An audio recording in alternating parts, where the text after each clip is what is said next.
yesterday. I'm not sure why you did this today, but as you can see, I think the kids are maybe not as excited as the coaches are to put the pads on today. But there should be a little bit more enthusiasm, a little bit more intensity out here today. It's always a good day to put the pads on and go out there and have a little contact. We won't have a lot, obviously we can't scrimmage, really emphasize staying healthy, taking care of our kids, and staying off the ground on these stud days that we get. So should be fun. Is the rest of the summer full pads, or how many more days do you have on I the don't have pads? marked out. No, we'll probably have a couple more shorts and a couple more shells. And again, the shells are, we'll have 5 boards in really just to protect the kids. So really, the only thing they don't have on is knee pads, but they love shells. But if they practice good in shells, then we'll do a little bit more of it. We be at Heinz Field at all this summer? Yes, yeah, we're still working on dates, but we're playing the scrimmage there. Not this weekend, but following Saturday. Is the amount of time you practice in pads versus not something that you've adjusted after a whole year of experience? Not really. I mean, it really depends on the maturity of the kids. Sometimes there's a mental lapse when they feel, oh, we don't have full pads on, so I can just go through the motions, and that's one thing we try to fight against. That's the hardest thing a coach has is trying to find out where their team is maturity. I think we had a mature team. We did last year too, and we did quite a bit of it, what we call shells. Is there a point in time during the fall where you typically realize that if a freshman really gets it, if he's going to play early, like a practice number maybe? Well, I mean, I think sometimes in day one you see guys, do a lot of things and you get excited about it. But today's another day that you'll find out just because there's a little bit more contact than there was the last 2 days.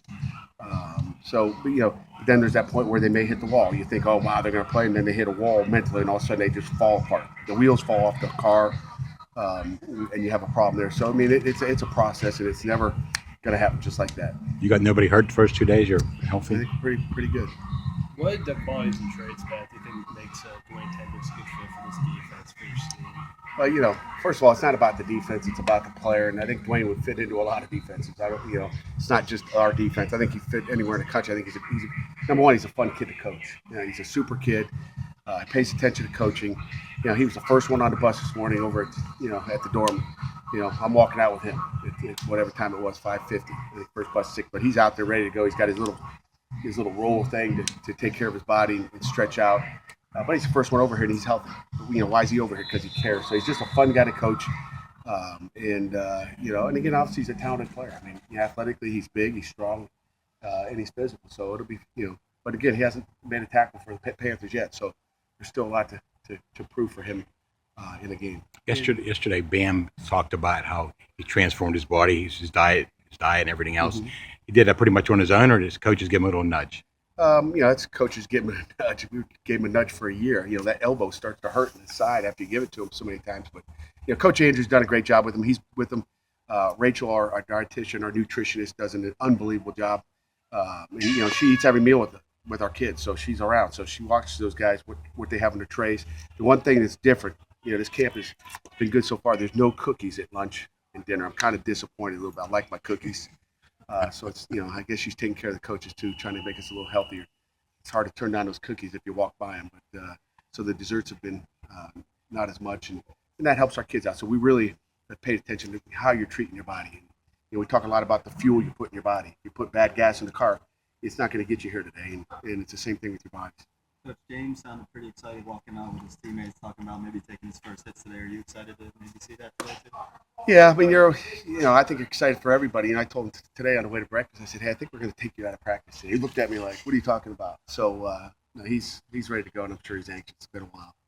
How has Zach Gilbert's attitude and approach been since he got the news? Every one of our kids has been, great attitude-wise.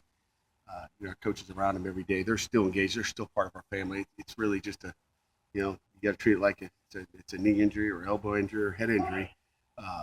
He's got, obviously an issue that we were able to catch, thanks to our medical staff. And really you can look at it in a bunch of different ways. Talk about that attitude and just be thankful and blessed that we found out about the situation before it's too late. And so I think he's had a great attitude. Was there anything in particular that kind of tipped you all off to that, that we potentially look into if they had any sort of ailment you guys need to see? No, we've been doing this, EKG and and Echo for 12 years now. It's the first time that we found anything. You don't anticipate it. There was nothing on the field where you said conditioning. I mean, you know, George Hill ran a 4.4. There was nothing. I mean, there was nothing that you said, hey, let's go get. You know, every one of our kids go through that process. I think every athlete at the University of Pittsburgh goes through that process, and a lot of places don't do it. I think it's something the NCAA needs to make sure everybody does just to save lives. Coach, as you walk through going on, Yeah. One more question. Coach Conklin talked yesterday about how he kind of, after the first year, kind of dialed back a little bit. The defense kind of simplified a few things so you guys can kind of focus on certain things. That's something you evaluated after the season? It's something we evaluate all the time. I think simple is better, and simple but complex, and we're still got to do a lot of things, and there's still some new things we'll do. But I think it also becomes simpler for our coaches as time goes on as well. So you find a different way to teach it. But it's something we evaluate every day, and every season. At the end of the season, we go through an extensive self-scout of what we are. Staying in the dorms again? Of course. But I got